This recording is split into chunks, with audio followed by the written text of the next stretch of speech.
I almost always flashed back to my time in the desert at times like these. I suppose that it is reasonable given that I am staring through the scope at my target. Only now my target isn't a terrorist or even a criminal. In fact, in this scenario, it is me who is the criminal. My target is a balding, sweaty, slightly overweight banker who at this very moment is plowing the field of one of his underlings from the bank. Why is he in my sights? Well, that is because I have a contract to end his life. Someone, and I have no idea who, took out a contract on this man, paid in cryptocurrency and all organized through the dark web. I will never meet the person who took out the contract, and I have no connection whatsoever with the target or his lover. By the time any law enforcement is alerted, I will be long gone, and I am very good at making sure that I don't leave any traces that could point back to me. I watched through my scope for a while longer. I'm not a voyeur, but I like to ensure that I get a clean kill, so I need to wait until that certain moment when he holds still. I also think it's poetic that his moment of death should coincide with that moment that the French call la petite mort. It always amuses me. I panned my scope around a little, taking in what little of the room I could see through the window. There was nobody else other than the copulating couple. I looked at her. She was quite a prize. The contract had specifically said that she must not be harmed, and she wouldn't be, at least not physically. I could not predict what having her lover's head explode at the point he emptied his into her would do to her psyche. I think having intimacy might be a trigger for her in the future. I took a second to look around me. It does no good to get so fixated on your target that you yourself are in danger. I don't have a spotter or backup. It's just me, so I must ensure that my position is secure. And it is. I am on the rooftop of a building across the street from the hotel the cheating couple is using. Back to the scope, and I can tell he is close to finishing. I settle once more, checking that nothing has changed with the conditions, and, at the moment, he arches his back, shouting out his climax. I pull the trigger. I am moving before she starts to scream, and by the time any law enforcement is around, I am already several miles away. I store my gear in one of the several storage locations I have around the city, each in a different name and prepaid in cash, before heading home. During my journey, I once again contemplate how I got here. How is it that I am now a hitman, specializing almost exclusively in taking out cheating spouses? Well, the shooting part is easy. I was always good with a rifle. From being a young boy and hunting on the farm, I have had an affinity with guns, particularly rifles, which meant I could make shots that astounded everyone else. It was almost instinctive. When I signed up for the Marines and subsequently in sniper school, they taught us all about trajectories, wind resistance, ballistics, and all kinds of other science. I learned it all. I just didn't need it. I could make a shot by eyeball that many snipers couldn't make even with all their calculations and computers. It was just a natural, instinctive ability. There was no doubt that I would have gone on to great things in the Marines. But then something happened that changed my life forever, and was the reason why I specialized in cheating spouses. You guessed it. A cheating spouse. Gabrielle was a girl of French descent, a petite, dark-haired woman we met in a bar in the town when we were taking some R&R. She was lively and engaging and had a body that engendered all kinds of impure thoughts. She was with us for the entire evening, and I and my best friend Bobby took turns in dancing with her. By closing time, it was obvious that there was something between her and Bobby, and with a rueful grin, I did the only thing a best friend could do. I wished him luck and returned to the base alone. After that, every time we went into town, they were inseparable. I would either start the evening as a third wheel, trying to find my own company as the night wore on, or occasionally she would bring a friend to keep me company while she and Bobby amused themselves with each other. I was surprised, though, when after only knowing her for 3 months, Bobby came to me to show me the ring he had bought for her. Wow, Bobby, that's some rock. Are you sure you are ready for this? He grinned at me. When you know, he said, affecting the pose of an old wise man. "I'm not going to let her get away." The look in her eye when Bobby got down on one knee in the bar that night gave me pause for thought. I had expected that she would be excited and happy, but there was an instant of calculation on her face before she showed the expected emotion. I didn't say anything to Bobby because I didn't want to spoil his moment, but I did wonder. I arranged the bachelor party since I was the best man, and even though I say so myself, it was epic. There were all the ingredients. The 3 Bs were present. Buddies, half the platoon turned out booze. We had to pour Bobby back into his bunk that night, and he had little memory of what had gone on, and broads. Of course, there were strippers. It was mandatory. I did, however, make sure to protect Bobby's virtue, and made sure that nothing untoward happened with or to him. I had previously spoken with Gabrielle when I was organizing the party to ask her for boundaries. If she had said no strippers, there would have been none. I didn't want Bobby divorced before he was even married. The wedding was a small affair, with her parents, some of her friends, and a few of the guys in our platoon. I was, as I said, best man. 2 months later, we were deployed back into the desert on a 3-month tour. I will remember that patrol for the rest of my life. We were tasked with searching a village where we thought there may have been some insurgents. I, with my spotter, had already scouted and found a location where I could provide overwatch for the guys. It wasn't a perfect situation as there were some places I still couldn't see, but it was the best available. Bobby had seemed out of sorts all day. He seemed overly eager to get out there and was brusque with everyone, even me, which was unusual. When I asked him what his problem was, he just grinned at me and said he was just eager to get going. Bobby never made it back from that patrol. I didn't see what happened as his position wasn't visible from my observation point, but his team told me that when they had made contact with the enemy, Bobby had just stood up and shouted something like, "Come on, you bastards," and rushed towards them firing his M16 from the hip like some kind of James Cagney gangster. He didn't make it 10 feet. As his best friend, I was tasked with packing up his belongings to send back to the U.S., and it was then I found the letter. "Dear Bobby, I know this is a coward's way, but I need to tell you that I have been seeing someone else, and we have fallen in love. I am leaving you so that we can be together. I want you to know that I did love you. But our time apart has shown me that I was not really in love with you, and you deserve more, so it is better that we part ways. And you can find someone to love you as much as you deserve. Please don't think too badly of me.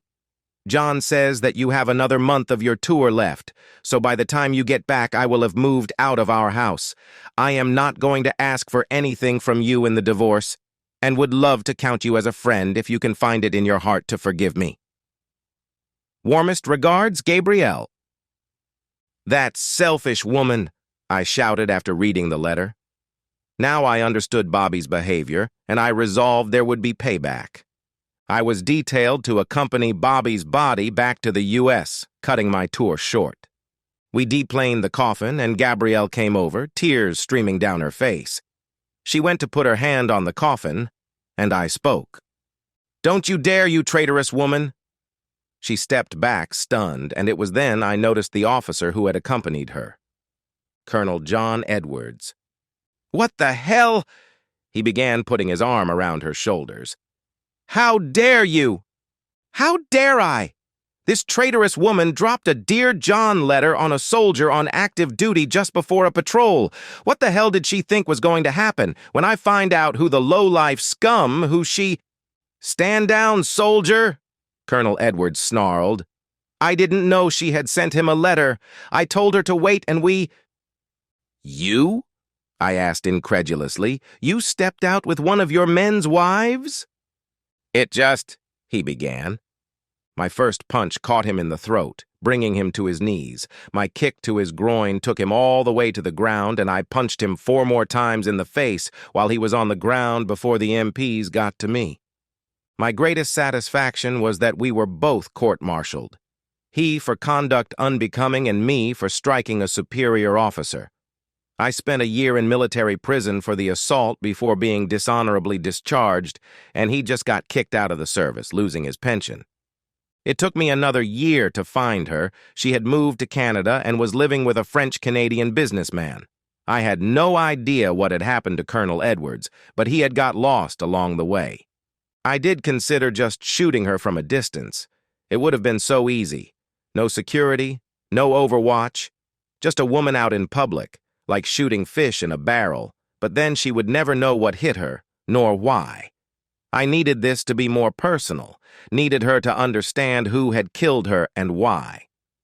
In the end, she made it so easy for me.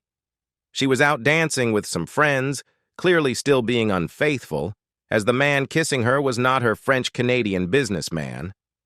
I watched from the bar as he whispered something in her ear, and she nodded before they headed toward the exit. I took myself out of the front door and walked around the bar. I had an idea of where they were going and wasn't disappointed as I saw them heading toward an SUV in the car park. I waited by my car to see if they were going to drive away somewhere, but when he opened the back door of the SUV, I knew it was going to happen here and now.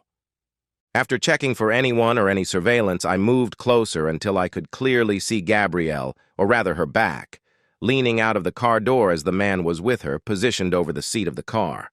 I didn't want to kill the guy. I had no gripe with him, so a quick chokehold later, and he was unconscious on the floor. It took Gabrielle a few seconds to realize that the thing had stopped and extricated herself from the car and turned to face me, looking down the barrel of my Glock 9. Her eyes widened as she recognized me, and she opened her mouth to speak. I beat her to it. "Bobby says hello." I pulled the trigger twice, putting 2 in her chest, and she was thrown back into the car. I was gone before the sound of the shots brought anyone out of the bar and back across the border into the U.S. less than 4 hours later. Avenging Bobby had given me an idea. Surely there were any number of people who are, at this very minute, being cheated on. Some of them will want to reconcile, others to divorce. But there will be some who want a more permanent solution to a cheating spouse, and I have the skill set to make that happen. And so I became a hitman, specifically one who targets those who step outside their marriages. It was easy work.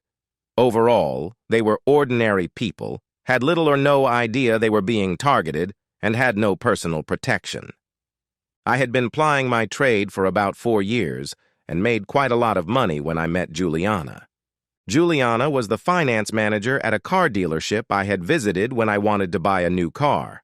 She was bright and clever and interesting to talk to. It didn't hurt that she was almost 6 feet tall in her heels, with legs that went on for miles, long jet black hair, and a back to die for. We hit it off instantly, and within half an hour she had accepted a date with me. I won't bore you with the dance that was the courtship. Suffice it to say that 18 months later, Juliana and I married in a lavish wedding with over 200 guests, made up of her friends and family, my parents, and a number of my old Marine buddies who were still speaking to me. As far as the world and Juliana were concerned, I was a successful money manager, spending a lot of my working time on my computer from home, but having to go on regular business trips around the country as required. This was the perfect cover for my real work. Life with Juliana was good. She was supportive of my money management work, even when I had to go away on business. She always welcomed me back with bedroom sessions where she was wild and uninhibited.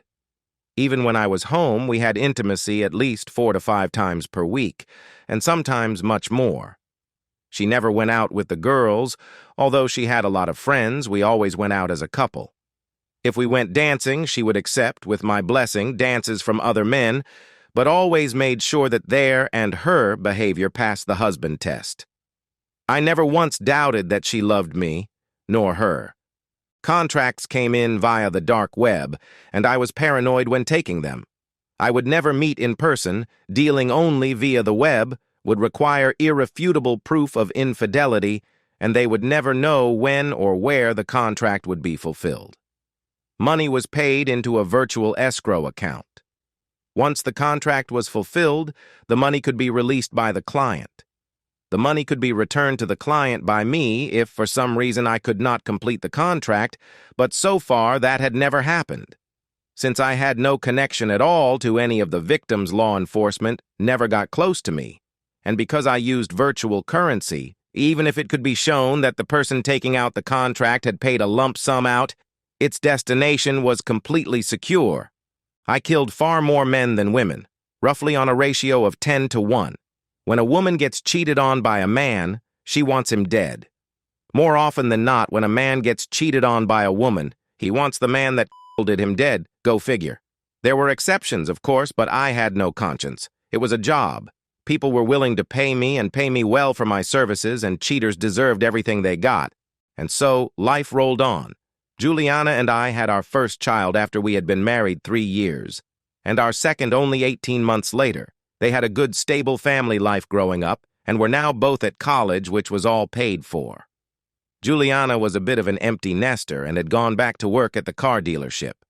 I worked from home most days with occasional trips out. I had decided that I was going to retire. 1 or 2 more contracts would complete the retirement fund I had been building, and to be honest, was getting tired of the game.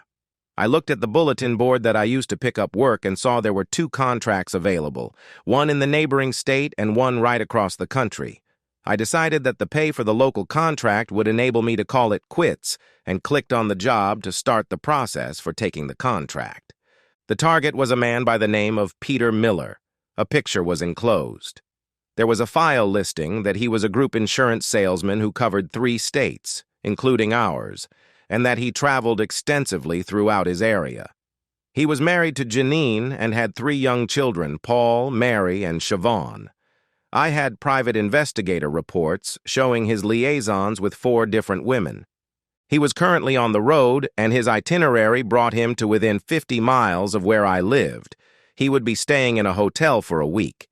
There was no information about him having a woman this close, but it was expected that he had one and that they would be meeting up during his stay. The contract was to watch his hotel, and if he showed up with a woman who was not his wife, to check him out, permanently.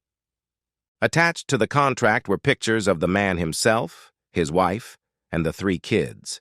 I always wondered why they bothered including the pictures of the kids, but they always did. Whoever had compiled the dossier had done their homework. They knew not only what hotel he was staying in, but what room. I Googled the hotel and found that the room he had booked was on the 5th floor on the east side. A quick look at Google Earth showed me that there was a construction site not on the block opposite, but 1 block over. If I could get onto a high enough floor of that unfinished building, I should have an unimpeded view of the east side of the hotel, since the buildings directly opposite the hotel were only 3 stories high. I have to go on a trip next week, I told Juliana on the Friday evening. I'll be leaving Monday morning and back Thursday, possibly Friday. She looked up over the book she was reading. I thought you were finished with those, she said, not complaining, just asking. This may be the last one, depending on how things go. There may be another if this one doesn't live up to expectations. She nodded, then grinned. That means we have all weekend together, she said. We didn't spend all weekend in bed. After an amazing Friday night, we went out on Saturday, did some mundane stuff, and then ate at our favorite restaurant. Saturday night and most of Sunday was spent in bed. I left the house Monday morning and took my car to the airport. Once parked, I walked about a mile to a storage unit I had nearby and climbed into a nondescript car that I kept there for this purpose. It was a gray Toyota sedan, instantly forgettable. It was registered to a fake ID, which was strong enough to pass LEO inspection, but would not stand up to deep scrutiny. I was in position on the 7th floor of the construction site, with my spotting scope pointing at his window when the target entered the room. He pottered around for a few minutes and then picked up his phone, which had apparently rung. After a brief conversation, he left his room. It was just after 12 midday. I didn't bother to follow him. I knew he would be back, so I settled in to wait. The construction site was currently closed for some reason or other, so I had no fear of discovery. It was after 6 p.m. when he returned to his room. In an obvious hurry, went into the bathroom to shower. I observed him as he returned to the bedroom. He was nothing special. The shower water must have been cold because there was nothing much to see hanging between his legs and his body, while lean wasn't particularly inspiring. I often wondered what attracted women to men like this, and I decided he must have a good line in chat because it certainly wasn't his physical attributes. After another 30 minutes, he was dressed and then he headed out. I ate some food and settled down to wait for his return. I was certain he would be back, and probably with some woman. I would take pictures to prove his infidelity, then put a bullet through his skull. There was nothing in the contract about killing or sparing the woman, so I wouldn't kill her. While not averse to killing cheating women, I didn't know this woman was a cheating whore. She might just be some single girl falling for this sleazeball's line. I would have no information, and so she would live. It was after midnight when the light finally came on in the room again, and I looked again through my scope. I saw my target enter the room with a tall, dark-haired woman. As soon as they were through the door, the woman pushed him up against the door and dropped to her knees in front of him. I couldn't see what exactly was going on since she had her back to me. I could see him from the torso down due to my position a couple of stories above theirs. But I wasn't worried. They would move further into the room eventually. I could see her head bobbing backwards and forwards, and within a couple of minutes, he put his hands on the back of her head and started moving his hips. Still locked together, they started stripping off the rest of their clothes while moving towards the bed. By the time they reached the bed, she was left in her underwear, and he was naked. He pushed her back onto the bed and started kissing down her body. From this angle, I knew that if I put a bullet in his head, it would travel through into her, and so I held off. There would be plenty of opportunity, and besides, I rather enjoyed timing the moment of the kill to coincide with his orgasm. The ultimate mind burst. From this angle, I could only see the tops of both of their heads, but then she obviously came, throwing her head back, and I moved the scope to look at her face. It took every bit of control I had not to pull the trigger at that instant. Instead, I clicked the camera, which was linked to my scope, and took a digital photo. For the next 3 hours, I took photos and videos of the couple as they cavorted around the bedroom. Eventually, they settled into bed together for a final session of lovemaking before settling down for the night to sleep. When the lights went out, I sat back, my heart hammering and my thoughts racing. I opened the picture I had first taken through my scope on my phone and looked at it. The woman had arched her back and her eyes were wide open. I zoomed the picture in on that face. Looking into those eyes, those beautiful eyes, the eyes of my wife, Juliana.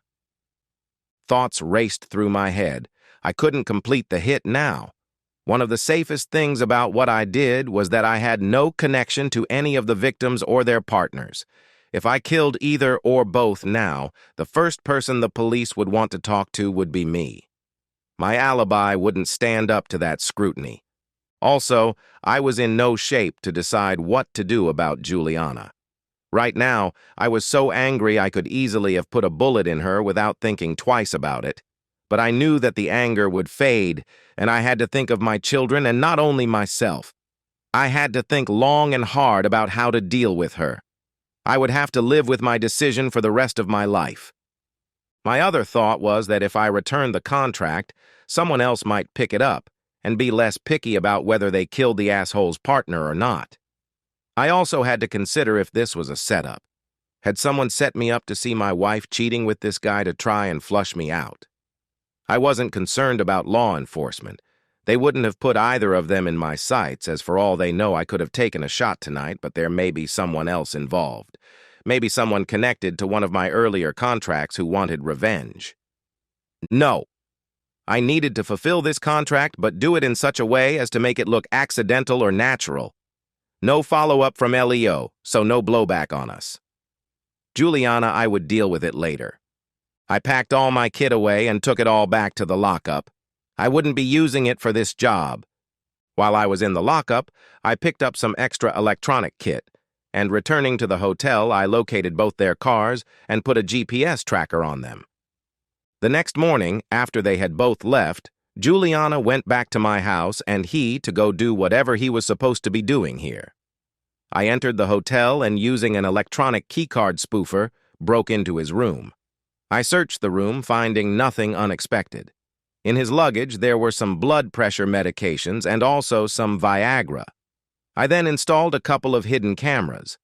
I had 4 days to fulfill this contract. Since I had told Juliana I wouldn't be back until Thursday or Friday, I didn't need to interact too much with her, although I knew she would call me at some point today. I also booked a room at the hotel using my fake ID. Things would be easier if I could be legitimately in the hotel. I looked around and found that they had security cameras only at the entrance and in the lifts. There were none on the stairs nor in the corridors outside the rooms. Throughout the day, I watched their movements while making my own preparations. Juliana was at work. Then she went to her gym, then back home. After a while, his tracker showed me that he was heading in the direction of my house, and I swore to myself that if she allowed that guy into my home, I would kill them both on principle and screw the consequences. Thankfully, he didn't come within 5 blocks of my house. Just after 6 p.m., Juliana called me. "Hey, babe," she said. "Hi, honey, I missed you last night. I thought you were going to call." "Sorry. I fell asleep in front of the TV, and by the time I woke up, it was too late," she said without pause. "I figured as much. That's why I didn't disturb you," I said, clenching my fist. This was the first time I had ever known Juliana to lie to me. Obviously, there had been others, but I had just not known about them. "How are things going with your meeting?" she asked. There was an unexpected complication. Someone unexpectedly turned up in the meeting, and it has raised some issues. I'm certain I'll be able to close the deal, but it may take a little longer and be a bit messier. Having said that, though, once this is done, I won't be traveling anymore, I said. "So you'll be coming back Friday then, rather than Thursday?" I could swear I heard a smile in her voice. "You don't sound too disappointed," I replied a little acidly. "Oh, no, not at all. I was just happy that you said that this is the last time you will be traveling. If an extra day on this trip means it's the last, then it's worth it," she said. Good recovery woman, I thought, but instead asked, "So what are you up to tonight?" "I just got back from the gym, so I'm going to veg out in front of the TV and have an early night. I have to work too, you know," she joked. "Well, remember what my mother always told me," I joked. "If you are not in bed by 11, you have to go home," she laughed. "I'll call you tomorrow evening. I miss you. Good night." I'm not sure if she noticed that I just hung up without saying anything further. My last call was to a friend of mine. He was a chemist and occasionally supplied me when my preferred method of killing was not appropriate. Sometimes people wanted things to look more natural. It normally puts the price up, but in this instance, I would stand the loss. Asshole was back in his hotel by the time I returned, having seen my friend, and when I logged into the camera, I could hear his phone ringing. "Hey, Jules," I heard him say. I winced. Juliana hated her name to be shortened in any way. If this was her and she was allowing him to call her Jules, it made things worse. Strange how little things like that matter. The conversation continued. "No, I was late back. Give me an hour to get ready and I'll meet you downstairs. Shall we say 7:30? Yes, looking forward to it. I am so going to make you squeal tonight. I'll make you forget that lame cuck you married," he said gleefully. No, Juliana. I didn't mean it. I know he isn't. No, baby, please." "Julie." He looked at his phone. I smiled grimly to myself. It sounded like he had talked his way out of a night's passion. My phone rang. It was Juliana. "Hey, babe, what's up?" I said, surprised. "Nothing. I just remembered I didn't say I love you when we spoke earlier. I just wanted to make sure you knew." She sounded a little upset. "Are you okay?" "You don't sound right," I asked. "I'm fine. I just miss you is all." I heard her phone beep to tell her she had a call waiting. I looked at my computer and could see that the guy was on his phone. I guessed it was him calling her. "Why don't we chat for a while then?" I said. "It will be almost like I'm there." I waited to see what decision she would make. Carry on chatting to me or go back to talking to the guy so he can charm her into another night of intimacy. She chose wrong. No, I'm just being silly. Listen, my mom is trying to ring me. I just wanted to tell you I love you. Good night. The words were out of my mouth before I could stop them. Night, Jules. I hung up the phone. I wonder if she even noticed. Back in the guy's room, I heard his phone ring, and he smiled as he picked up. Hey, babe. Yes, I'm really sorry. I know you don't like it when I talk smack about him. It's just my insecurities. I just want to be the best lover for you and know that I am making you feel as good as you make me. No, I won't. Okay, tomorrow then? How about I take you to dinner at Archie's? I'll book a table for 7? Yes, I know, I'm sorry about earlier. Yes, I love you too, Juliana. Night. I love you too, I thought. That meant that she had told him she loved him. Was that just a reflex way to end a call, or did she really love this guy? I would find out tomorrow. Shortly after, I heard him call down to room service and order a meal and a couple of beers. I decided that it was time to make my move. I waited for the room service to be delivered and for the hotel employee to leave. Just as he sat down to eat his meal, I knocked on his door. I stood back so he couldn't see me through the spy hole, but I don't think he even looked. He opened the door and looked at me. The surprise on his face as he stared down the barrel of my silenced Glock was priceless. Evening, Peter. May I come in? His mouth worked for a moment with no noise, but I moved forward and he instinctively backed away. The door closed behind me. What do you want? I have about $500 in my wallet. You can have that and... Nothing so crass.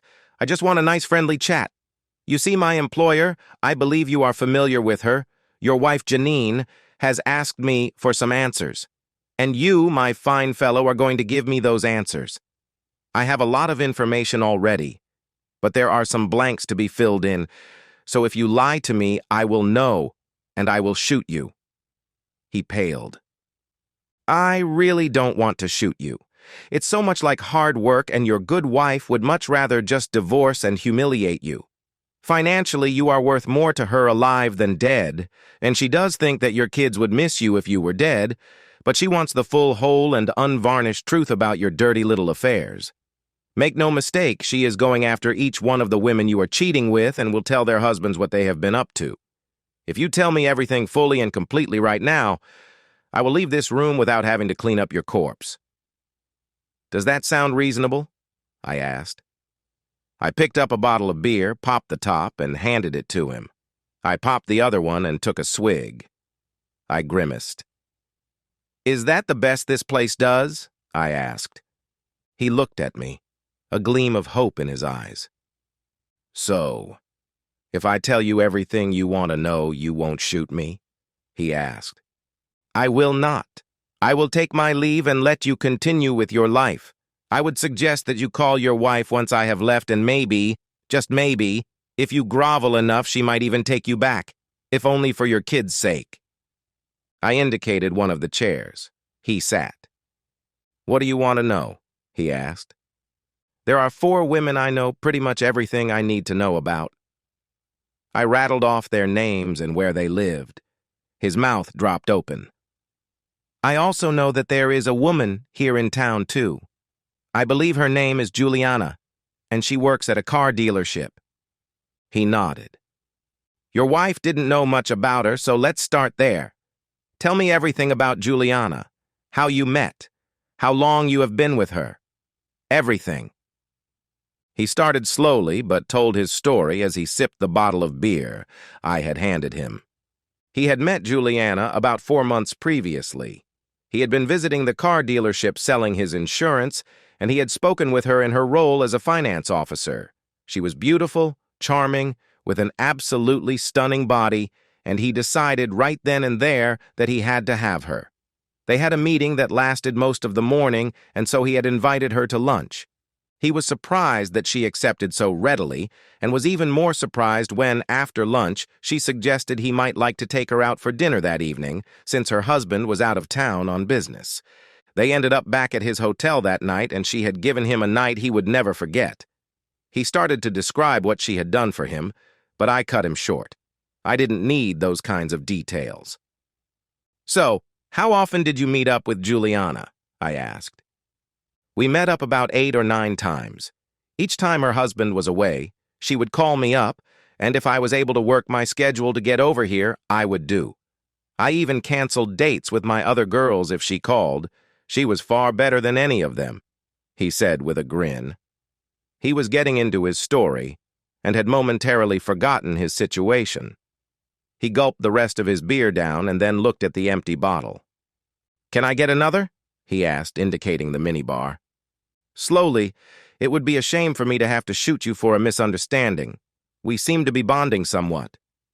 He grinned again and went over to get himself another beer. "Want one?" he asked, and I shook my head. He returned to his seat. "So, you say that Juliana made all the moves. Do you know if this was something she did a lot?" "I don't think so, but I'm certain I wasn't her first. There was no guilt. She wouldn't let me say anything bad about her husband, though. In fact, I screwed up tonight and called him a cuck, and she tore me a new one. Otherwise, she would be here now." "Seems strange that would upset her given what she was doing," I said contemplatively. "She compartmentalizes. As far as she is concerned, the Juliana who is the loving wife of her husband, I don't even know his name. She refused to talk about him, is a completely different Juliana that comes over to me. She doesn't see that there is anything to be guilty about since they are two different people." I'm not sure her husband would see it that way. Mentally, she may feel like two different people, but physically they are one person. It is the mouth he kisses that she wraps around you. I take it you don't use protection? "No, never. She said we didn't need it. She said she was on the pill," he said. "And what about STDs? Given you are messing with half of the country, did she never even consider that she might bring something nasty home to hubby?" "I'm not sure if it ever even occurred to her. I do get tested regularly, though, and I am clean," he said. That was a small comfort, but I still made a mental note to get myself tested. Peter winced and put his hand to his chest. "Something the matter?" I asked solicitously. "Indigestion. I haven't eaten, and the beers—" He absently rubbed his left arm, and then he gasped. His face went purple, and sweat started to roll off him. He grabbed his chest now with both hands. "Help me," he said. "Peter, look at me," I said. He looked up, his eyes afraid now. He was gasping for breath, and I could see that he hadn't got long left. "You should have stayed away from Juliana, my wife." His eyes widened for a moment and then rolled back as he lost consciousness. It would take him another 10 or 15 minutes to die, and I used that time to make sure there was nothing in the room that would indicate anyone else other than him had been here. I turned the television on, but low, and moved the meal that room service had brought in front of him. When his body was found, it would appear that he had simply had a fatal heart attack whilst eating his dinner and watching TV. Since he was already on blood pressure medication, I was confident that even if they did a full autopsy, they would find enough heart disease to explain the heart attack, especially as he had been using Viagra also, a definite no-no.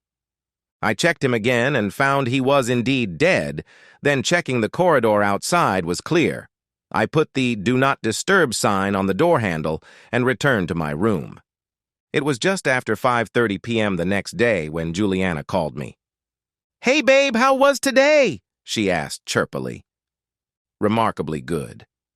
I resolved one of the outstanding issues, and I am confident I can resolve the last outstanding issue. Listen, I have had an idea. Since this is my last trip out, why don't we fly down to the coast for the weekend? I can meet you at the airport and we can celebrate for the weekend, or maybe even turn it into a longer vacation. I'm sure you have some vacation time owed, but even if not, just tell them you are going. It's not like you need the job." I laughed. Juliana laughed too. "Sounds like a great idea. I'll speak to Barry tomorrow and see what he says.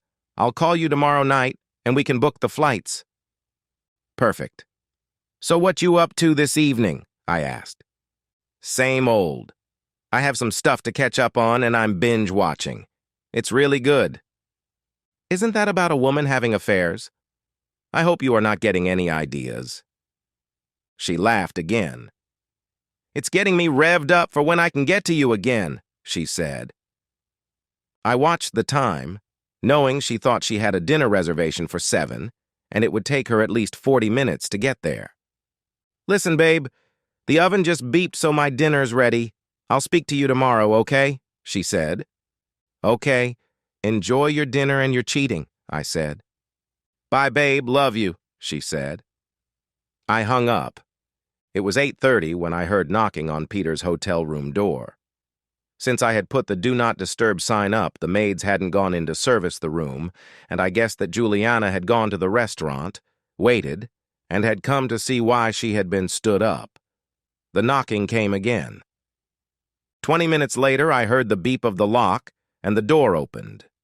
A hotel employee came in, followed by Juliana. When they found Peter slumped over, his face in the congealed remains of last night's dinner, the employee rushed over to him. Juliana just stood in the doorway, regarding the scene. Is he dead? She asked. The hotel employee felt for a pulse, but it was fairly obvious that he was dead. His body was stiff. Yes, he is dead. Without a word, Juliana turned and left the room. By the time the employee realized she had gone, she was already in the lift, and she left the hotel. The police and EMTs were called, and after poking around the room for a while, they found his medication.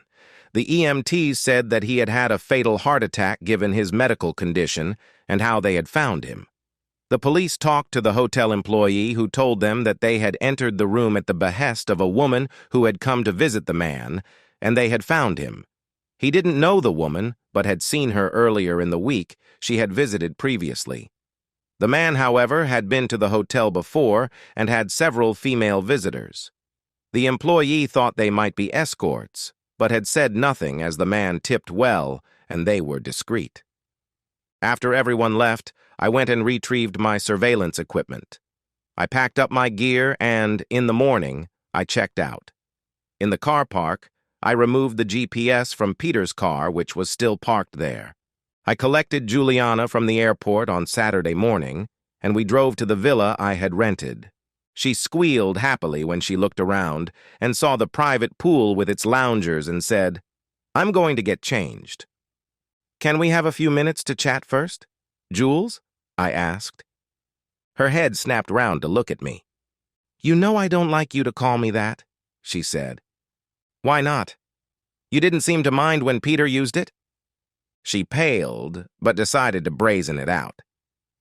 Who's Peter? She said. You know, Peter, the insurance agent. The one you have been intimate with for the last 4 months. The one you were with on Monday night when you said you were so tired that you fell asleep and didn't call me. I don't know who you have been talking to or what you have heard, but, she began. I placed an 8x10 picture on the table between us. It was the one I had taken at first, through my scope with her on her back, her eyes wide, and her mouth in that perfect O. She sank down into her chair. Oh, she said. Oh, is that all you got? Oh? She shrugged. How long? I asked. She looked at me levelly. About 4 months. I take it he wasn't the first? Do you really want to do this? She asked. Do what? Find out the truth about my wife? Insults? Really? Are you that juvenile? Go on then, get it out of your system. Call me names. Maybe you can find something original to call me and impress me. But before you start, there is something I would like you to know. And that is? Why I did it, she said. I started to say that she did it because she was but then I stopped myself and indicated for her to carry on. We have been married a long time, haven't we? She asked. I nodded. Can you tell me on average how many times a week we have intimacy? She asked. I thought back. Well, it's fallen off as we got older.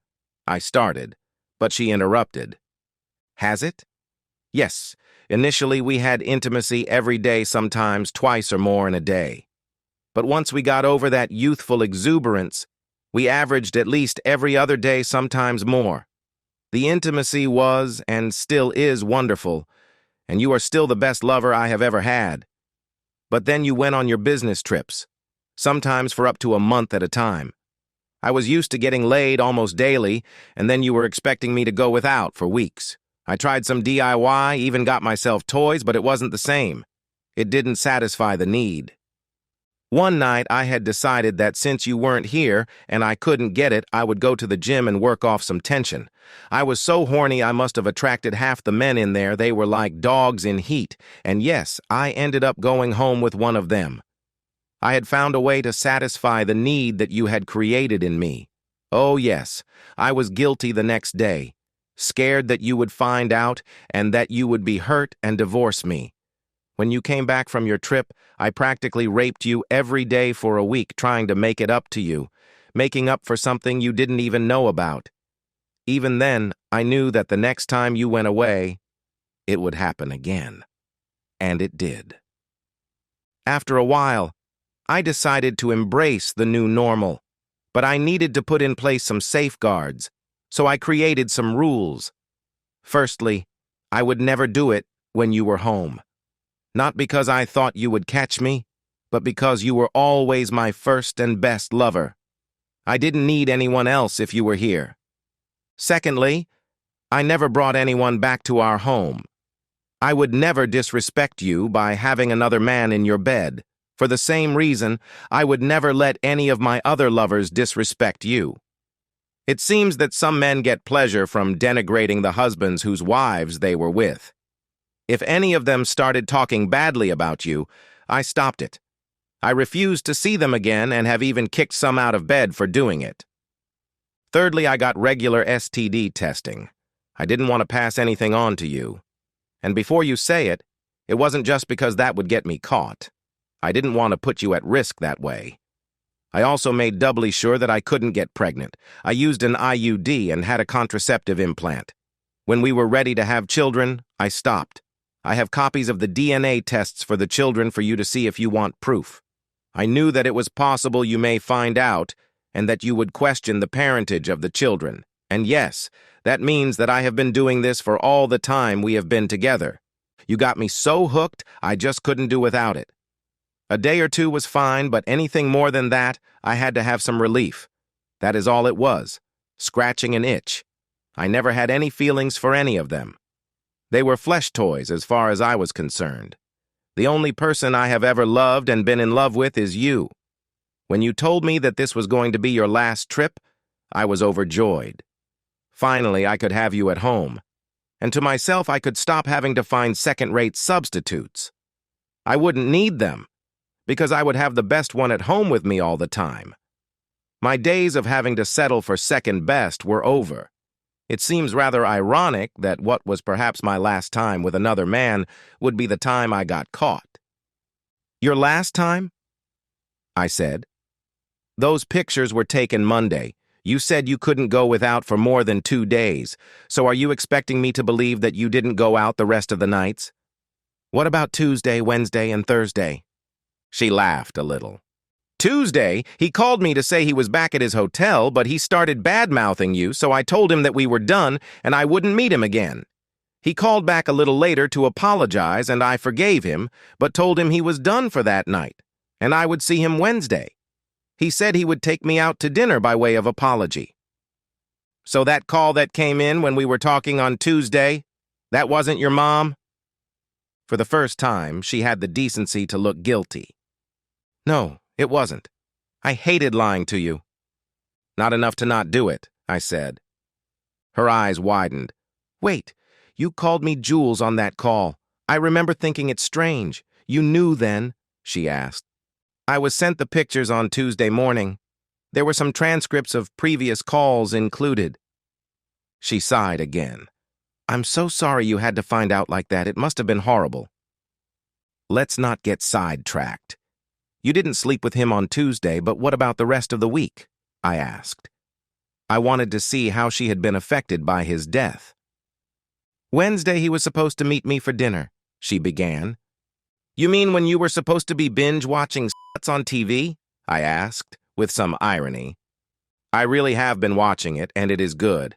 I just didn't watch it that night. And no, it never gave me any ideas. As stupid as it sounds, and please don't get angry when I say this, in my mind, I wasn't cheating. I was just getting a physical need met. To me, it was like perhaps going to lunch with a friend. I needed to eat. You weren't there to keep me company, so I went with a friend. I know this may be hard for you to accept, but this is exactly how I viewed, and to some extent still view what I was doing when I was with other men. And you may notice I never said I was making love. I never did that with anyone but you. You are stalling. Are you trying to avoid telling me what you got up to on Wednesday? Not at all. As I said, we were supposed to meet for dinner, but he never showed up. I sat in the restaurant for 45 minutes, and I have to say I was pissed. I have never been stood up before. So I decided I would go to his hotel. When I got there, he didn't answer the door, but I knew he was in the hotel because his car was in the car park. I got the floor manager to go in, and we found him face down in a steak dinner, dead as a nit. According to the EMTs, he was on medication for blood pressure, but the stupid fool was taking Viagra as well, which you should apparently never do. He must have had a massive heart attack. At least he didn't die while being with you. That would have been much more inconvenient, I said. Oh, shit, I never thought of that. That would definitely have raised a ruckus. His poor wife would have found out. I think she already knew. I suspect she sent me the pictures. Juliana nodded. So at least I don't need to ask if you are going to see him again, I commented, and she smiled wryly at me. I won't apologize for what I did, she said. It was something I needed to do. I am really sorry for hurting you, though, and how you found out. I was counting the days until you were not going on trips anymore so that I wouldn't have to do it anymore, but I knew that as long as you were going on trips, it would keep happening. All I could do was to minimize any fallout and hope that if you ever found out, your love for me would be strong enough for you to understand. Why didn't you come and talk to me? We could have figured something out. I could have done something different, even taken you with me on my trips. In my heart, I knew that was nonsense. I could never have taken her with me, but I needed to understand. I didn't want to be that wife, the nag that demanded you provide a lifestyle and then complained about the way you went about it. You loved your job and we had a great life together. I didn't plan to do this, I kind of fell into it, and by that time it was too late to take it back. I looked at her for a long time, thinking. So, what happens now? She asked. I stood and went into the kitchen of the villa and opened a bottle of wine, pouring us each a glass. I brought the bottle back to the table with me. I handed Juliana a glass and sat wearily down in my chair, downing half my wine in a single swallow. I don't know. This is just so much to think about. We have been together for so long, and I thought that you loved me as much as I loved you. Yes, we had a great intimate life, and yes, we had intimacy a lot. But you were not alone in suffering when I went away. I also went without intimacy for weeks, or even up to a month at a time. Yes, there were opportunities for me to have lunch with other women when I was away, but I never did. I stayed faithful to our vows. I didn't even have toys. I had to rely on the old faithful, I said, waving my hand. I don't understand how you can be so overcome by your need that you would betray everything we had together, or promises, our vows. For what? Just to get laid?